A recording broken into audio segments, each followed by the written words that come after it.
ధన్యవాదాలు. మీరు ఒక మాట అన్నారు అధ్యక్ష, ఇప్పుడే 5 నిమిషాలు మాట్లాడండి, చాలామంది సభ్యులు మాట్లాడాలని. ఈరోజు నిజంగానే ఇప్పుడు మా ప్రశాంత్ రెడ్డి గారు చెప్పినట్టు ఇవాళ సభ స్ఫూర్తే ఎవరెంతో వారికంతా అన్నదాని మీద. కాబట్టి మా సభ్యుల సంఖ్య 38. మరి 38కి అనుగుణంగా ఇవ్వాలి కానీ 5 నిమిషాలు 2 నిమిషాలు అని మాట్లాడడం కానీ, లేకపోతే ఎందుకంటే వాళ్ళకేమో ఇష్టం వచ్చినట్టుగా ఇచ్చి మరి ఇటువైపు మాట్లాడితే బాగుండదు అధ్యక్ష.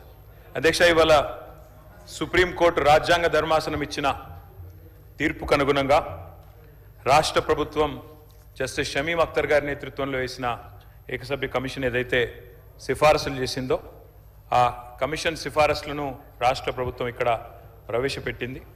ఆ సిఫారసులకు ముందుగా అధ్యక్ష, మొదటి నుంచి ఈరోజు కాదు అధ్యక్ష, ఒక ప్రజాస్వామిక ఉద్యమంగా మలిదశ తెలంగాణ ఉద్యమానికి నాయకత్వం వహించిన పార్టీగా టీఆర్ఎస్ పార్టీ మొదటి నుంచి కూడా ఎస్సీ వర్గీకరణ అంశంలో చాలా స్పష్టంగా ఉన్నది. సంపూర్ణమైన మద్దతు 2001 నుంచి చెప్తూనే వస్తున్నది. మరి ఒక అస్తిత్వ ఉద్యమానికి నాయకుడిగా, తెలంగాణ ప్రజల ఆకాంక్షను సంపూర్ణంగా అర్థం చేసుకున్న నాయకుడిగా, 4 కోట్ల ప్రజల తరపున కొట్లాడిన నాయకుడిగా, ఆనాడు మరొక అస్తిత్వ ఉద్యమానికి నాయకత్వం వహిస్తున్న సోదరులు మందకృష్ణ మాదిగ గారు. ఎందుకంటే ఇవాళ ఇక్కడ మనం వర్గీకరణ గురించి మాట్లాడి కృష్ణమాదిగ గారి గురించి మాట్లాడకపోతే అది కరెక్ట్ కాదు అధ్యక్ష. తప్పకుండా ఈ సభ కృష్ణమాదిగ గారికి, అదేవిధంగా వారితో పాటు పోరాడి అసూలు బాసిన అమరులకు కూడా మనం తప్పకుండా వారిని గుర్తు చేసుకోవాలని చెప్పి కూడా చెబుతూ, ఆనాడు ఎంఆర్పిఎస్ కానీ, తర్వాత టీఎంఆర్పిఎస్ కానీ, ఇతర సంఘాలు కానీ, ప్రజా సంఘాలు కానీ, సంస్థలు, వ్యక్తులు వారు చేసిన ప్రతి పోరాటానికి ఆనాడు కేసీఆర్ గారు ఉద్యమ నాయకుడిగా అండగా నిలబడ్డారు. ఆ తర్వాత 2014వ సంవత్సరంలో తెలంగాణ రాష్ట్రం ఏర్పడిన తర్వాత ముఖ్యమంత్రిగా అధ్యక్ష, ఇప్పుడేదో ప్రభుత్వం నుంచి ఏదో చెప్పే ప్రయత్నం చేసినారు. మేమేదో వర్గీకరణ విషయంలో వారేదో పోరాడితే మేము అడ్డుకున్నట్టు చిత్రీకరించే ఒక కుయుక్తిని కొంత ప్రయత్నం చేశారు ప్రభుత్వం. మీరు పాజిటివ్ దృక్పథంతో అడిగితే పాజిటివ్ సజెషన్స్ చెప్తాం అధ్యక్ష, కానీ వాస్తవాలను మార్చలేరు, ఎందుకంటే ఇది అసెంబ్లీ రికార్డు. అధ్యక్ష, 2014 29 నవంబర్ సరిగ్గా కేసీఆర్ గారు నిరాహార దీక్ష కూర్చున్న రోజు తర్వాత 5 సంవత్సరాల తర్వాత, ఆ రోజు ఆ దీక్షా దివస్ సందర్భంగా ఇదే శాసనసభలో గౌరవ ముఖ్యమంత్రిగా కేసీఆర్ గారు ఆనాడు ఈ వర్గీకరణ అంశానికి సంబంధించి తీర్మానాన్ని ప్రవేశపెట్టారు అధ్యక్ష. ఆ తీర్మానాన్ని నేను చదివి కూడా వినిపిస్తాను. This house supports the policy of categorization of scheduled castes to ensure equitable distribution of statutory benefits as per their population and their relative backwardness, and resolves to request the government of India to bring in necessary amendment to the Constitution of India to give effect to the same. అంటే అవసరమైతే రాజ్యాంగ సవరణ చేసైనా సరే SC వర్గీకరణకు నడుం బిగించండి అని ఏకగ్రీవ తీర్మానం చేసి ఆనాడు తెలంగాణ రాష్ట్ర ముఖ్యమంత్రిగా కేసీఆర్ గారు కేవలం తీర్మానం చేసి చేతులు దులుపుకోలేదు అధ్యక్ష. ఇక్కడి నుంచి ముఖ్యమంత్రిగా, ఆనాడు ఉప ముఖ్యమంత్రిగా నాకు గుర్తున్నంత వరకు కడియం శ్రీయర్ గారు ఉన్నట్టున్నారు. ఇద్దరు కూడా కలిసి ఆనాడు అప్పటి ప్రధానమంత్రి నరేంద్ర మోడీ గారిని కలిసి ఎస్సీ వర్గీకరణ విషయంలో ఇది మా ప్రభుత్వం చిత్తశుద్ధి అంటూ ప్రధానమంత్రికి నేరుగా ఆ తీర్మానం కాపీని కూడా తీసుకుపోయి అందించిన ఘనత మా నాయకుడు కేసీఆర్ గారు అధ్యక్ష. అధ్యక్ష, డాక్టర్ బాబాసాహెబ్ అంబేద్కర్ గారు, ఎందుకంటే మంత్రి గారు కూడా వారిని గుర్తు చేసుకున్నారు. I wanted to quote doctor Babasaheb Ambedkar. అధ్యక్ష, ఒక మాట, గొప్ప మాట బాబాసాహెబ్ చెప్పిన మాట, so long as you do not achieve social liberty, whatever freedom is provided by the law is of no avail to you. అంటే ఏంటంటే అధ్యక్ష, సామాజిక స్వేచ్ఛ అనేది నీకు లేకపోతే చట్టం ద్వారా సంక్రమించిన ఏ హక్కైనా అది వ్యర్థం, నిరర్ధకం అనే ఒక మాట ఆనాడే డాక్టర్ బాబాసాహెబ్ చెప్పారు అధ్యక్ష. డాక్టర్ బాబాసాహెబ్ చెప్పిన విధంగా బోధించు, సమీకరించు, పోరాడు అనే అంబేద్కర్ తత్వాన్ని జీర్ణించుకొని పోరాడిన పార్టీగా మేము మొదటి నుంచి కూడా ఈ అంశంలో ఉన్న నిజాయితీని గుర్తించి ప్రతిపక్షంలో ఉన్న, అధికార పక్షంలో ఉన్న, ఉద్యమ పార్టీగా ఉన్న మొదటి నుంచి ఈ అంశాన్ని మేము గుర్తించాం అధ్యక్ష. అందుకే కేసీఆర్ గారు ముఖ్యమంత్రి అయిన తర్వాత ఆనాడు గాంధీ భవన్ మీద జరిగిన ఆనాడు నిరసన జరిగినప్పుడు కొంతమంది అమరులైనారు అధ్యక్ష. ఆ పోరాటంలో, ఎంఆర్పిఎస్ పోరాటంలో వారిని కూడా ఆనాడు అప్పుడు కాంగ్రెస్ ప్రభుత్వం పట్టించుకోకపోయినా వారికి కూడా ఎక్స్గ్రేషియా ఇచ్చి ఆ కుటుంబాలను కూడా ఆదుకున్నది కేసీఆర్ గారి ప్రభుత్వం అనే మాట నేను గుర్తు చేస్తా ఉన్నా అధ్యక్ష.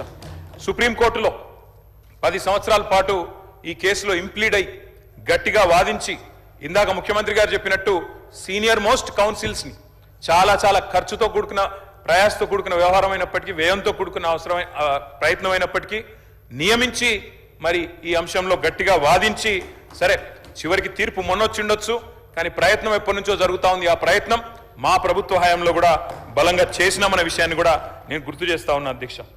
ఈరోజు మరి గౌరవ ముఖ్యమంత్రి గారు ఏదైతే చెప్పారో అధ్యక్ష, వారు చెప్పారు జస్టిస్ షమీమ్ అఖ్తర్ ఇచ్చిన నివేదిక మొత్తం చదివినారు. మేము కూడా ఇప్పుడే చదివినాం అధ్యక్ష. షమీమ్ అఖ్తర్ గారి నివేదికలో 2 ఇంట్రెస్టింగ్ విషయాలు చెప్పారు అధ్యక్ష. ఎస్సీల 59 కులాల జనాభా, అక్షరాస్యత, ఉపాధి, విద్యా సంస్థలలో ప్రవేశాలు, ప్రభుత్వ ఉద్యోగ నియామకాలు, ఆర్థిక సహాయం మరియు రాజకీయ ప్రాతినిధ్యాలకు సంబంధించిన డేటాను అన్ని ప్రభుత్వ విభాగాలు, గ్రాంటినేట్ సంస్థలు, ప్రభుత్వ రంగ సంస్థల నుంచి విచారణ కమిషన్ సేకరించింది అని చెప్పారు అధ్యక్ష. చాలా సంతోషం. ఆ తర్వాత అన్ని అధ్యయనం చేసిన తర్వాత 3 గ్రూపులుగా విభజించామని చెప్పారు అధ్యక్ష. మరి 3 గ్రూపులుగా విభజించే క్రమంలో కూడా మీరు ఏం చెప్పినారు అధ్యక్ష? సామాజికంగా, ఆర్థికంగా మరియు విద్యాపరంగా. సామాజికంగా, ఆర్థికంగా. అధ్యక్ష, డాక్టర్ బాబాసాహెబ్ అంబేద్కర్ని స్ఫూర్తిగా తీసుకొని భారతదేశంలో దళిత పారిశ్రామికవేత్తలు, గిరిజన పారిశ్రామికవేత్తలు కూడా రావాలని చెప్పి ఫిక్కీ తరహాలో, సిఐఏ తరహాలో డిక్కీ అనే సంస్థ వచ్చింది అధ్యక్ష, దళిత ఆంటర్ప్రెనర్స్ని ఎంకరేజ్ చేయడానికి. దానికి మిలింద్ కాంబ్లే గారు అని ఒక ఆయన అధ్యక్షుడిగా ఉంటారు. ఆయన ఒక మాట అన్నారు అధ్యక్ష. మరి వారన్న మాట ఏమంటే, let's fight caste with capital. అంటే షమీమ్ అఖ్తర్ గారు చెప్పిన మాటనే ఇంకో పరంగా ఆలోచిస్తే, కేవలం విద్యలో, ఉపాధిలో మాత్రమే కాదు, ఆర్థికంగా ముందుకు పోవడానికి కూడా దళితులకు అవకాశాలు కల్పించినప్పుడే న్యాయం జరుగుతుంది అనే ఆలోచన. మరి బహుశా అందులోంచేనేమో మరి చేవెళ్ల డిక్లరేషన్ అధ్యక్ష, ఇది SC/ST declaration of Congress party.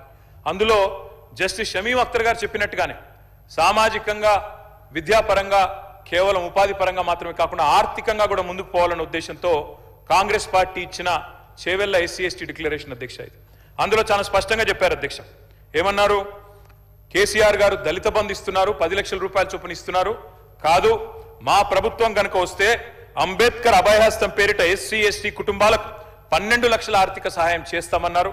తప్పకుండా మరి ఈ కమిషన్ సిఫారసులను అమలు చేయడంతో పాటు తప్పకుండా అంబేద్కర్ అభయహస్తాన్ని కూడా రాబోయే నెలలో ప్రవేశపెట్టే బడ్జెట్లో దానికి తగిన మొత్తంలో డబ్బులు కేటాయించాలని చెప్పి కూడా నేను ప్రభుత్వాన్ని కోరుతా ఉన్నా అధ్యక్ష. ఆర్థిక వెనుకబాటుతనం గురించి కూడా ప్రస్తావించింది షమీమ్ అఖ్తర్ గారి మరి ఏకసభ్య కమిషన్. ఇంకొక మాట కూడా నేను చెప్తా ఉన్నా అధ్యక్ష. ఆ రోజు ఇదే SC/ST డిక్లరేషన్లో చెప్పారు అధ్యక్ష, ప్రభుత్వ ప్రొక్యూర్మెంట్లో అంటే కాంట్రాక్ట్లలో, అన్ని కాంట్రాక్ట్లలో, సివిల్ వర్క్లలో ఎస్సీలకు 18%, STలకు 12% రిజర్వేషన్లు కూడా ఇస్తాము అని చెప్పి కూడా మరి చేవెళ్ల SC/ST డిక్లరేషన్లో చెప్పారు అధ్యక్ష. ఎందుకంటే let's fight caste with capital అన్నప్పుడు మరి కేవలం విద్యలో, ఉపాధిలో కాకుండా ఆర్థికంగా కూడా ముందుకు పోవాలంటే ఈ వెసులుబాటు కల్పించాలి. కాబట్టి తప్పకుండా ప్రభుత్వం ఈ 18%, 12% SC/STలకు ప్రొక్యూర్మెంట్లో, ఎందుకంటే మొన్ననే నేను చూసిన అధ్యక్ష, చాలా కాంట్రాక్టులు పిలుస్తా ఉన్నారు రాష్ట్రంలో. మరి అందులో ఈ 18%, 12% ఎప్పటి నుండి ఇస్తారో, ఎప్పటి నుండి అమలు చేస్తారో, ఆర్థికంగా SC/STలు కూడా ముందుకు పోవాలంటే మీ మల్లికార్జున్ ఖార్గే గారి చేతిలో ప్రవేశపెట్టబడ్డ ఈ SC/ST డిక్లరేషన్ ఎప్పటి నుంచి అమలు మొదలు పెడతారో కూడా ప్రభుత్వం చెప్పాలని చెప్పి నేను కోరుతా ఉన్నా అధ్యక్ష. ఇంకొక మాట కూడా చెప్పాలి అధ్యక్ష. ఇవాళ 2 ప్రధానమైన సామాజిక వర్గాలు, ఇటు దళితులు వర్గీకరణ విషయంలో మొదటి నుంచి స్వాగతిస్తున్నాం, ఈరోజు నివేదికను కూడా తప్పకుండా స్వాగతిస్తాం. కానీ మరొక వైపు బలహీన వర్గాలు, 61% ఉన్న బలహీన వర్గాలకు సంబంధించి కూడా ఈరోజు శాసనసభలో ప్రభుత్వం ఒక స్టేట్మెంట్ ఇచ్చింది అధ్యక్ష. మేము బలహీన వర్గాల విషయంలో మాత్రం ఇవాళ మా శాసనసభ్యులు 38 మంది ఉన్నాం అధ్యక్ష. చాలా మంది ప్రిపేర్ అయినారు. బలహీన వర్గాల శాఖ మంత్రిగా పనిచేసిన కమలాకర్ గారు, మా KP వివేక్ గారు, న్యాయవాది మిత్రుడు కాలేరు వెంకటేష్ గారు, మా చింతా ప్రభాకర్ గారు, చాలా మంది ప్రిపేర్ అయినారు అధ్యక్ష. అందరం మాట్లాడదాం, మా ఆవేదన చెప్దాం బలహీన వర్గాల పక్షాన. ఎందుకంటే బయట గగ్గోలు పెడతా ఉన్నారు, బయట ఇబ్బంది పడతా ఉన్నారు. సంఖ్య తగ్గింది సమగ్ర కుటుంబ సర్వేతో అనే ధోరణిలో ఇవాళ బయట BC సంఘాలు, కాంగ్రెస్ MLCలతో సహా వారు కూడా ఆందోళన వ్యక్తం చేస్తూ ఉన్నారు. మరి SC వర్గీకరణ విషయంలో స్పష్టంగా 100% ప్రభుత్వ నిర్ణయాన్ని స్వాగతిస్తూనే BCల విషయంలో ఏదైతే ఇవాళ కాంగ్రెస్ పార్టీ దగా చేసిందో, 42% రిజర్వేషన్లు ఇస్తామని చెప్పి BCల గొంతు కోసిందో, 51% నుంచి 5% జనాభా తగ్గించి చూపెట్టిందో, దాన్ని తీవ్రంగా నిరసిస్తూ మా పార్టీ తరపున SC వర్గీకరణను స్వాగతిస్తూ BCల విషయంలో కాంగ్రెస్ పార్టీ చేసిన మోసాన్ని కాంగ్రెస్ పార్టీ చేసిన దగాను నిరసిస్తూ మేమందరం కూడా వాకౌట్ చేస్తా ఉన్నాం అధ్యక్ష.